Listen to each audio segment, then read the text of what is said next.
Hey, welcome to episode 36 of the Undiscovered Games video podcast, where we take a look at the lesser-known board games of the world and share those with you. Today we're going back to 2015 with a very unknown game. This one is called King Chocolate, designed by Stefan Alexander and published by Mayfair Games.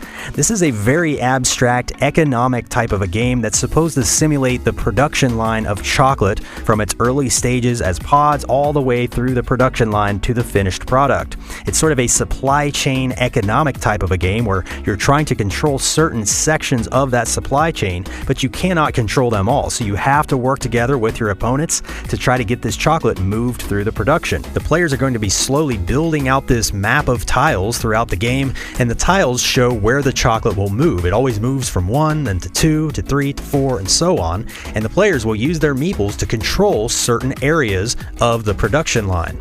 And as the chocolate moves through your areas, you're going to get paid. It's a very, very abstract game, though. The theme does not really come through, but that does not make it a bad game. I'm just saying it could be called Move Cubes, Get Money, and that's fine with me, because what this game does is it takes some things that I love from bigger economic Euro games, that usually take 2 to 3 hours to play, and it strips that down into a 30 to 45 minute game. I almost view King Chocolate as a filler game, really, because it's very simple, it's very quick to set up and play, very easy to learn and teach, yet you still get some of those really cool interactive economic flavors that you get in some of the bigger games. It's just a very stripped down version of that. Great shared incentives on the board, gauging when to help your opponents, and hopefully they'll help you in return, but sometimes you have to be mean and totally choke off a certain production area and then build a bigger one yourself so that your opponents want to use your area instead of that other player's. So there's times when you have to be mean, there's times when you have to work together, but ultimately you're trying to be more efficient than your opponents. You only get 3 action points on your turn, and you're trying to move as much chocolate through your areas as possible. So that's how you get that little leg up to get more money by the end of the game. Let's take a deeper look at King Chocolate, and I'll continue to talk about it. Before we get started though, make sure you click subscribe right here on YouTube at undiscovered_games to learn more about lesser known games like this. Alright, let's make some chocolate. To start the game, give each player their 4 worker meeples in their player color, as well as the matching player screen. These player screens are really nice, by the way. They have a flow chart on the back here of the production line, as well as a summary of your turn and the actions you can take. Find these tiles that have the letters on the back. These are your starting tiles for each player. So just match up the letters and give each player a set of matching letters. For example, the blue player here gets all the A tiles. These are your starting tiles, and you always keep your tiles and your money hidden behind your screen from your opponents. Any leftovers go back in the box. Now find this ring piece, place this in the center of the table, and then all the other tiles that don't have letters on the back, mix all these together face down and just create a few stacks of face down tiles and flip over 4 at random to form a display like this. Finally, just place the money and the cubes within easy reach of all the players, and you're ready to play the game. Players are going to take turns going clockwise around the table, and the game will end as soon as we cannot refill this display back up to 4 tiles. And I'll talk more about that in a moment. But at the end of the game, whoever has the most money is the winner. So what do these tiles show? Well, each tile has 2 separate colors which represent these stages of chocolate production shown on this flowchart. So for example, this tile here has a stage 4 production area in red, and this has also a stage 6 production area in brown. So stage 6 is always brown, stage 4 is always red, and so on. So the colors and the numbers always match. Now the circles show how many cubes this area of the tile can hold. So for example, the brown here can only hold 1 cube, whereas the red section can hold up to 2 cubes. All the tiles in the box work the same way. They're going to have, 2 separate stages of production, and then either 1 or 2 circles on each separate section. Your turn is very simple. The first thing you must do is place 1 tile from behind your screen out onto the map here, and you can place it however you want, as long as it's touching at least 1 other tile out there. You do not have to match colors, but you can match colors if you want. It's totally up to you where that tile gets placed. The second part of your turn is your action points. You get 3 action points to spend. You don't have to spend all 3, but usually you want to, and you can do these in any order or combination that you want to do. It costs 2 action points to place a new worker. It costs 1 action point to move one of your workers. It costs 1 action point to produce chocolate or move chocolate. And finally, it costs 1 action point to draw a new tile. It's important that you do not run out of tiles in this game. Remember, I said the first part of your turn, you must place 1 tile from behind your screen onto the map. If you start your turn and you do not have any tiles to place, there's a punishment. If that happens, you have to draw 2 tiles, place one of them right away, and then your turn ends immediately. So it's up to you to keep your own supply of tiles replenished, but you have to spend action points to do that. And it's kind of a neat little twist that they throw in there, because you think you're getting 3 action points every time, but really throughout the game, you have to spend some of those action points to get more tiles. So one of your turns, you could just spend all 3 of your action points to draw 3 new tiles. If you draw tiles, you can draw them from the face-up display, or you can draw them from the face-down stacks. As soon as you take a tile from the face-up display, it does replenish right away. So you could draw one, see what comes up next, and then decide if you want to draw another one. So each time you draw a tile, that's one of your 3 action points. And it's also worth noting, you can never hold more than 5 tiles at a time behind your screen. So there's a hand limit of 5 tiles. Now let's talk about the other ways to spend action points. First is placing a new worker. Now this costs 2 action points to do this, so you take a worker from your supply here and place it onto the board. Your workers get placed onto unoccupied production groups. So you place it on a single group out there, and that can be one hexagon or a bunch of hexagons linked together as long as they're the same color. So for example, out here on the board right now, we see this big chain of orange production areas. This is one production group. So for 2 action points, I would take my worker, place it on this orange area, and now I control this entire orange production group. Now there's another orange production group over here, but that's already owned by a different player, so I cannot go there. I have to go on an unoccupied group. So let's say I place my blue worker here in this big orange area. Now I take cubes and fill in every one of these circles with a cube. Now this is kind of weird because normally the cubes have to go in order from 1 to 2 to 3 and so on. You just have to remember, when you place a new worker, they fill right away in that area. I like to think of it like the workers showed up to work and they brought a bunch of chocolate with them. Now later, when you move these workers to other areas, those areas will not populate. It's only when you place them from your supply out onto the board. Another way to spend an action point is to move one of your workers to another production group. So one worker that's already out there already, you can move it to a separate unoccupied production area. So in this example, let's say I wanted to move this worker from the red area over to this purple area. The purple area cannot have another worker in it. So I could not move up to this purple area because that's already owned by the green player. But I could move to this purple area because nobody owns it yet. The final way to spend an action point is called production, and this sort of brings everything together. Once you see how production works, everything will make sense to you. So for 1 action point, you can do production, and the way it works is you can take all the cubes from one production group and move them to the next production group in order of this chain here. So for example, let's say I wanted to move these cubes that are in my orange area up to the next stage of production, which is red. Again, you go by this flow chart, or you just look for the next number. So 3 always moves to 4. So let's say I have 7 cubes in my orange group here, and I want to move those along this chain of production. Well, this red area down here only has 4 circles available. So for 1 action, I could only move 4 of these cubes. And what I do is I take 4 of them off of my orange and move them onto these 4 circles that are over here in this red group. That immediately will pay me $4 from the bank because I moved 4 cubes off of my group. So whenever cubes move off of your group, you get paid $1 per cube from the bank. So that's a reason that you want to, control these groups with your worker. That's how you get paid. Money is your points. That's all that matters, is having the most money at the end of the game. So in that example, I moved 4 cubes off of my orange onto the red, and I took $4. For another action point, I could move these other 3 orange cubes up to this red group. There are 3 red circles available up here, so I could take these 3 cubes and move them up here. But because these red groups are separate, that cost me 2 separate production actions, but I still get paid $3 for that. Now you can move cubes that belong to other players as well, but they're going to get paid from the bank. So let's say I wanted to set myself up for later. I want to fill in my orange circles here that I just emptied. I can take cubes from this second stage of production and move them up to my 3 stage of production.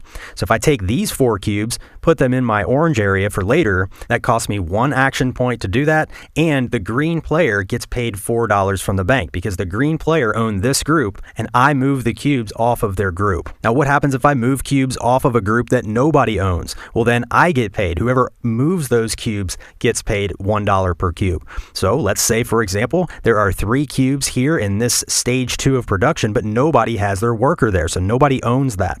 I can move these 3 over to my stage 3, and since nobody owned that and I move them, I get $3 for moving them.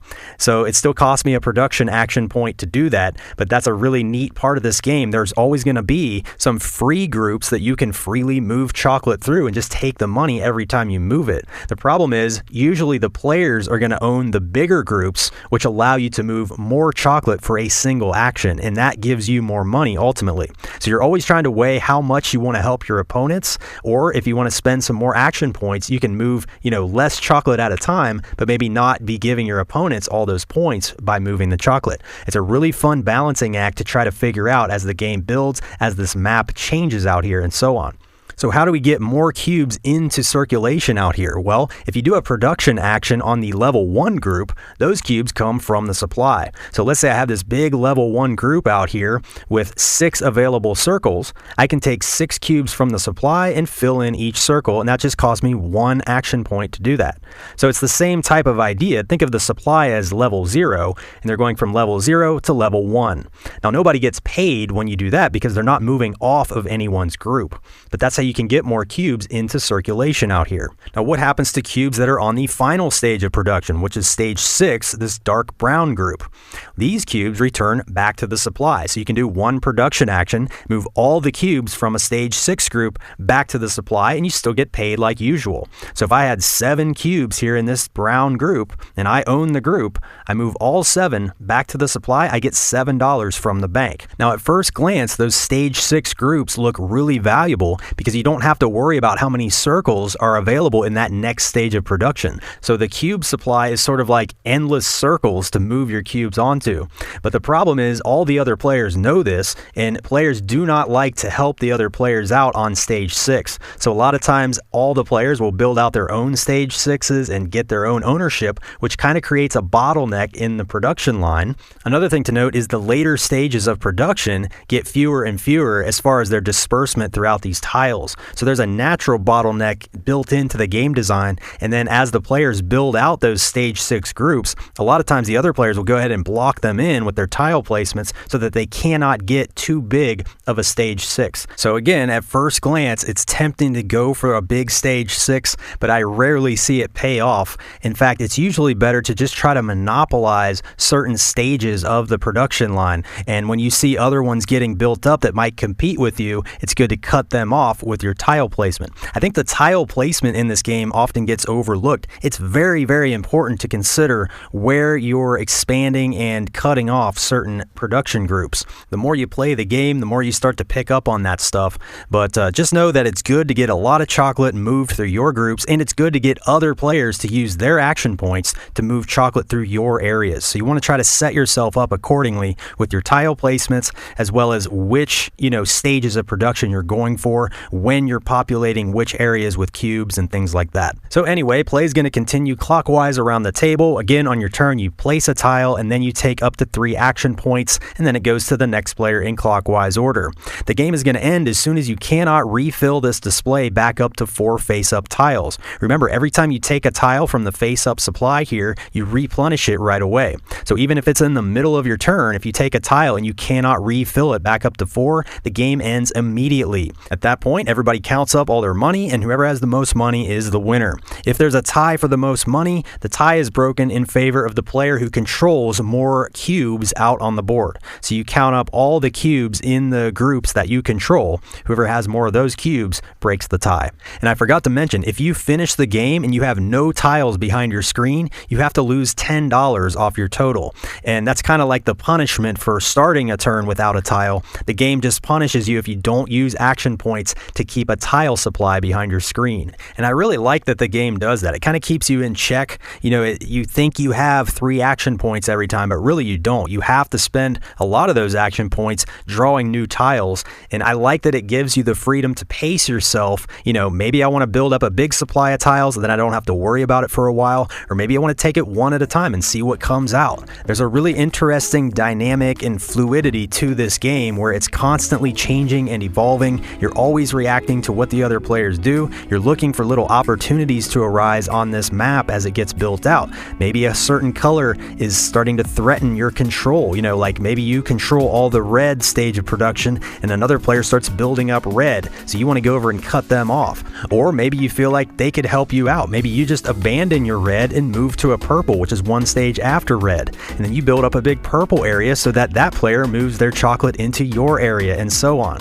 You're always trying to get the other players to use their action points to move chocolate through your groups. That's basically what the game boils down to. Now, it's a lot harder than it sounds, but essentially that's the goal of the game. You want the other players to move chocolate for you so you get paid, but you're not spending action points to do it. So it's good to try to monopolize certain colors of the production line, but you also have to watch the other players so that they don't monopolize certain colors. Like if one player has all the red groups locked down and they own all the red, well, you better start building up red to counter that and compete with them. There's a lot to keep an eye on, and the more you play this, the more complex the game becomes, because you start to recognize all these little things you have to watch out for. And this is a game that definitely grows with you. The more you play it, I think the better it gets and the more complex it gets, and it does all that in under 1 hour. And I love the fast play time of this game. That's its biggest selling point for me, because if I want to play an economic, interactive type of a game, but I don't have 2 or 3 hours to play a game like Brass or Age of Steam or even Container, games like that I really enjoy, I want to break out King Chocolate because I can knock out a game of this in 30 to 45 minutes and get some similar flavors. Now, it's definitely not as good as those games, but I'm just saying it fills that niche, and that's why I keep this one in my collection. This has been in my collection for 6 years, and it's not going anywhere anytime soon. There's a few things that bother me, like the color choice of the 1 and the 2 groups is very similar. The yellow and the green here just kind of blend together out on the board, and I really wish they would have just used regular numbers instead of these like lines to do the 1, 2, 3, and 4. A lot of times I get the 3 and the 4 mixed up at a glance, but again, once you play the game, it's really not that bad. In fact, if you follow this channel, you know how much I dwell on the visual appeal of a game. I have to be able to look out and easily see what's going on, and believe it or not, this game actually works well with my brain. It has a lot of colors going on, but for some reason, they all work well together. You have brown cubes moving through all these sections. You have up to 5 different color meeples,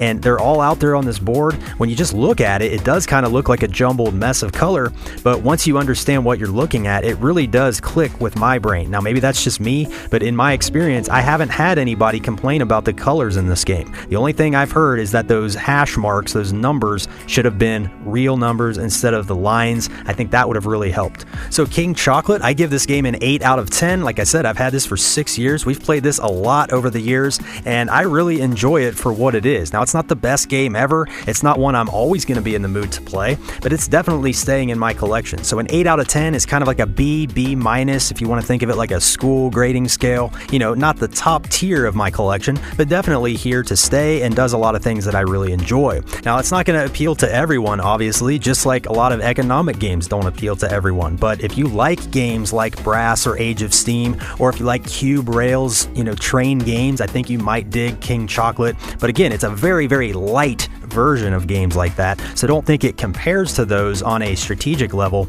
It's just similar flavors, and I really like how King Chocolate strips all that down to a very simple idea. So there you have it, King Chocolate. If this looks like a game you want to check out, definitely look at the secondhand market. It's pretty easy to find right now at the time of making this video. Obviously that could change, and a lot depends on where you are in the world too, but right now here in the United States, the chocolate is flowing on the secondhand market, so keep your eyes open. All right, there you have it, King Chocolate. Does that look like a game you would like to try? Let me know in the comments below. Have you ever played this one? Does this remind you of any other games you know about? Let me know what your favorite economic game is, whether it's a heavy game or a lighter game. I really want to know about some more economic games like this that pack a punch in under 1 hour, because I really like that about King Chocolate. So any recommendations you have, drop those in the comments below. Make sure you're subscribed right here on YouTube at undiscovered_games, and make sure all your board game friends are subscribed as well. This channel is dedicated to discovering the lesser-known board games, all the older, forgotten games, or games that just flew completely under the radar. That's what we focus on here, so join us on this journey to discover the undiscovered. As long as my subscribers go up, I'll continue to post content on a regular basis. You can also say hi to me over on Instagram at undiscovered_games. I post a lot of written reviews and cool pictures, unboxing reels, and things like that over on my Instagram. So say hi to me over there. And if you want to donate to the channel, there is a PayPal link in the description below. You can leave any amount you like. It's like a digital tip jar. I do not expect that whatsoever, but I'm not sponsored or anything. I just do this in my free time, and it does take a lot of time to put these videos together. So anything you can do to help out is greatly appreciated, and I am very thankful to all of you who have donated so far. That really means a lot to me. Thank you once again. Until next time, I am your Undiscovered host saying thanks for watching, and we'll see you on the next video. I got another great Undiscovered game coming at you next time.